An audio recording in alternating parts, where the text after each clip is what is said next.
Atif. He is the president of the Ahmadiyya Muslim community in Malta, to address you all. Mr. Atif is serving as president of the Ahmadiyya Muslim Jamaat Malta, and he is very active in social and humanitarian works. He also contributes through his writings in the local and international media, and many of his articles and journals have been published.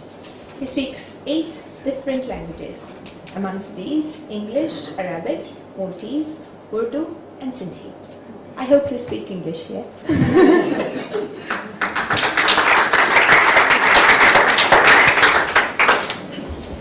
In the name of Allah, the gracious, ever merciful, highly esteemed Mrs. Catherine Gozi, the wife of the Prime Minister of Malta, highly esteemed Mrs. Michelle Muscat, the wife of the leader of the opposition in Malta, respected speakers, distinguished guests and journalists, brothers and sisters, Assalamu alaikum wa rahmatullah. May peace and blessings of Allah be on you all. It is a great honor for us to organize this historic event to commemorate International Women's Day. I'm also glad to announce that the Ahmadiyya Muslim Jamaat Malta has planted an olive tree to commemorate the centenary, and a tag has been attached to the tree with the message of this centenary at the Salmon Family Park, Melliha. This seminar bears witness to the great honor and respect we hold in our actions and words for women. I'm greatly thankful to our highly respected speakers who have spared us their precious time to make this program a success. I also want to show my gratitude to all the guests who have come to join us at this important occasion, and to respected journalists who are present here to cover this special and memorable event. It is also an immense privilege and honor to address this respectful gathering and to share some thoughts on the subject of women in Islam.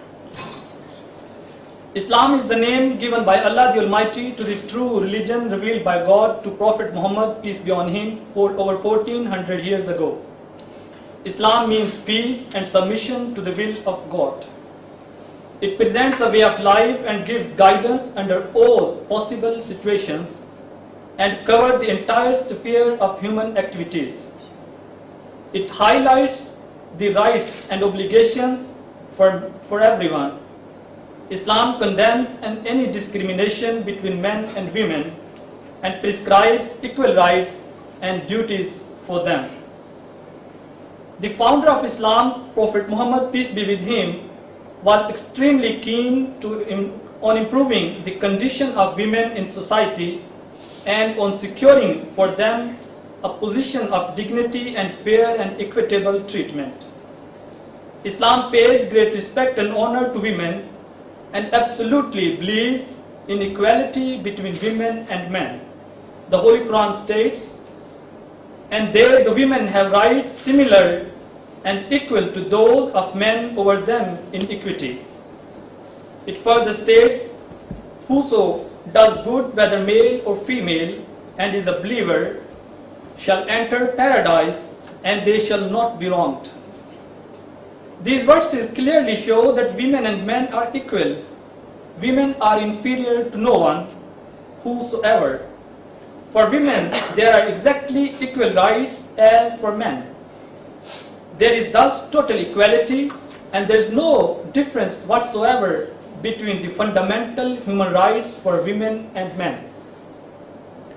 However, it is grossly misunderstood that a large number of people believe that Islam does not give any rights to women, and women are considered inferior, and they have often regarded Islamic women as being backward in the male-dominated world. On the contrary, Islam established great respect and dignity of women and prescribed equal rights for them.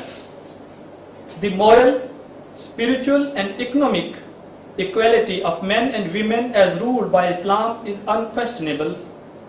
Islam has assigned a position of dignity and honor to women. It is appropriate to discuss very briefly the situation of women in the history of Arabia when Islam came to be born through divine instructions. Before the advent of Islam in Arabia, women were not shown any respect and dignity. Women were not given any rights. They were considered as the property of men. Men had a full right and authority over women, and women had no authority whatsoever. Before Islam, women were sold or abandoned as personal commodities. Women were being divided as inheritance, and even a stepson could inherit his stepmother. Women could neither own nor inherit property. In domestic affairs, they had no rights over their children or themselves. If they were abused by their husbands, they had no recourse to divorce. They had no real status in the society, not being respected as wife, mother, or daughter.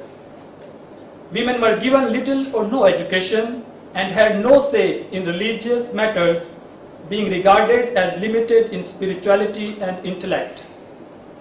Sons were considered better than girls. The birth of a girl was considered to be a matter of disgrace and extreme shame. In Arab, many tribes used to bury their newborn daughters alive, and some proud Arabs are reported to have buried their newborn daughters with their own hands to escape this ignominy. In Islam, the status of women was simultaneously raised to such high standards that they could no longer be treated as helpless commodities. They were given an equal share in these affairs of life. They were given the right of inheritance. In Islam, a woman is the absolute owner of her own property, and her husband cannot obtain any control over it. And to provide for the household is a man's responsibility, regardless of the fact that the woman is earning or has property.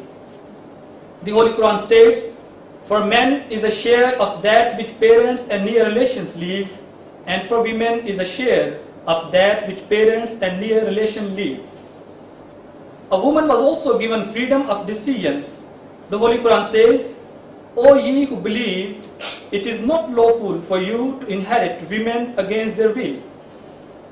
The Holy Prophet Muhammad, peace be on him, was so careful concerning the sentiments of women that on one occasion, when he was leading the prayer, he heard the cry of a child and concluded the service quickly, explaining thereafter that as he had heard the cry of the child, he imagined that the child's mother would be distressed at its cry, and he had therefore concluded the service quickly so that the mother could go to the child and look after it.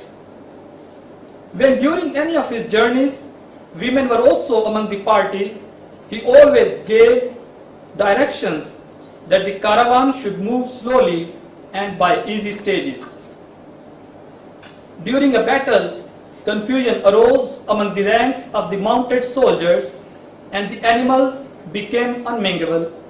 The Holy Prophet fell from his horse, and some of the women also fell from their mounts.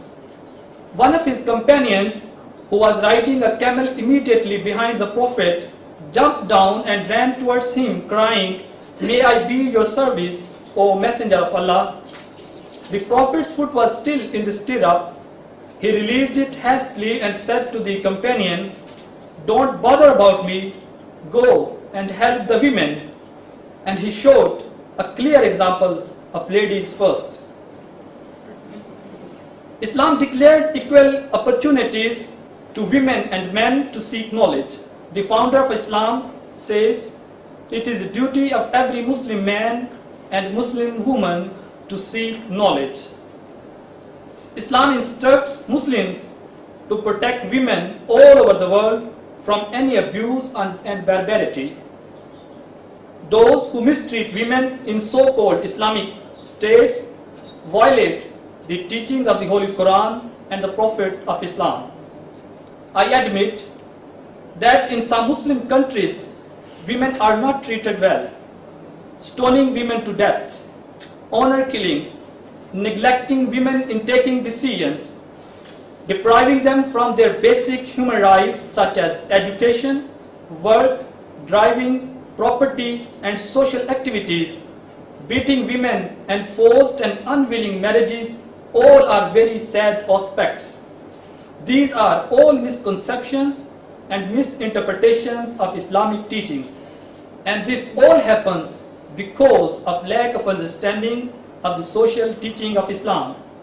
These things have nothing to do with Islam and are completely and categorically condemnable.